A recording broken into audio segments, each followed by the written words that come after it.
안녕하세요 여러분.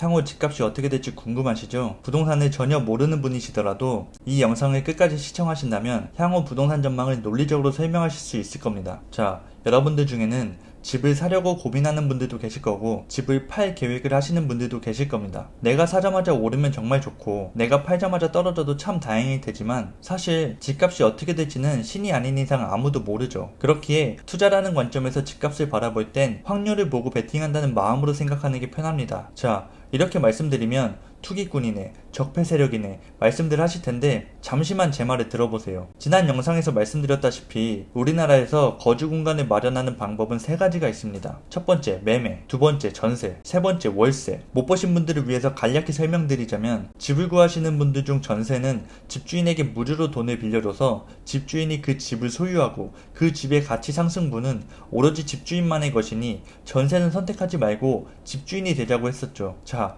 그럼 다시 주제로 돌아가서 집값을 볼 때 베팅한다는 생각으로 바라보라고 했는데 그럼 매매는 당연히 상승에 베팅한 거겠고 전세는 계약이 끝나면 다시 돌려받는 돈이니 베팅이고 뭐고 그냥 아무것도 아니지 않나요? 라고 하실 수 있지만 이 전세를 살고 계신 분들도 이미 베팅을 하신 겁니다. 바로 화폐 가치의 하락 때문이죠. 이해가 잘 안 되실 수도 있어서 제가 쉽게 한번 설명을 해드릴게요. 자, 제가 1억이라는 돈으로 전세 계약을 했어요. 그 당시 집값은 1억 5천이었고 집주인은 5천만 원만 있으면 그 집을 소유할 수 있었습니다. 오히려 그 집의 전세입자인 제 돈 1억이 비중이 더 많은 상황이죠. 근데 2년이 지난 뒤 집값이 5천만 원이 올라 2억이 되었어요. 제 전세금 1억은 그대로지만 집주인은 그 집에 들어있는 현금 5천에서 1억이 된 겁니다. 집값이 오른 거죠. 여러분, 여기서 끝이 아닙니다. 전세가는 그대로일까요? 전세가는 매년 평균 7% 이상 오르고 있어요. 제가 그 집에 계속 거주하고 싶다면 오히려 돈을 더 집주인에게 줘야 하는 상황인 겁니다. 다시 화폐가치 하락으로 돌아와서 집값과 전세가만 이렇게 오른 걸까요? 주식부터 비트코인 같은 투자 상품뿐만 아니라 우리 실생활에 필요한 TV, 냉장고, 심지어 제가 오늘 먹은 치킨부터 피자, 짜장면, 많이 예시를 드는 새우깡 등 가격들을 좀 보십시오. 이제 실감이 좀 나시나요? 집값만 오른 게 아니라는 걸. 반대로 생각해보세요.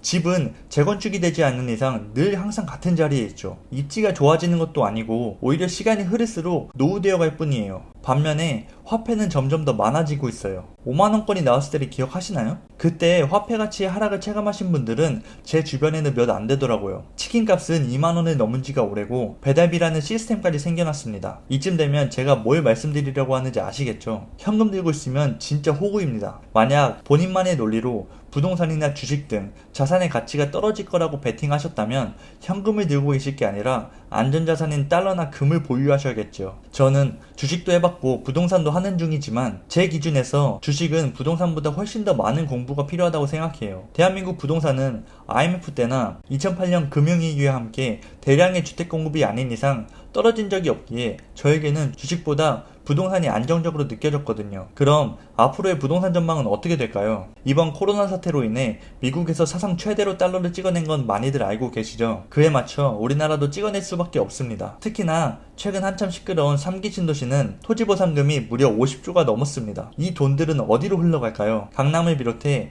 대한민국 주요 입지를 시작으로 서서히 부동산으로 들어올 겁니다. 토지보상금을 받으신 분들은 다 부동산으로 버신 거예요.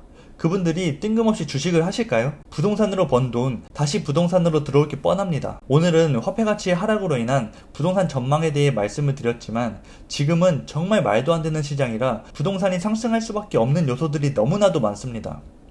다음에는 수요와 공급으로 인한 부동산 전망을 말씀드릴게요. 내용이 도움이 되셨다면 구독과 좋아요, 알람 설정까지 부탁드립니다. 여러분이 자산시장에서 뒤처지지 않도록 질 좋은 정보를 보다 쉽게 전달해 드릴게요. 시청해주셔서 감사합니다.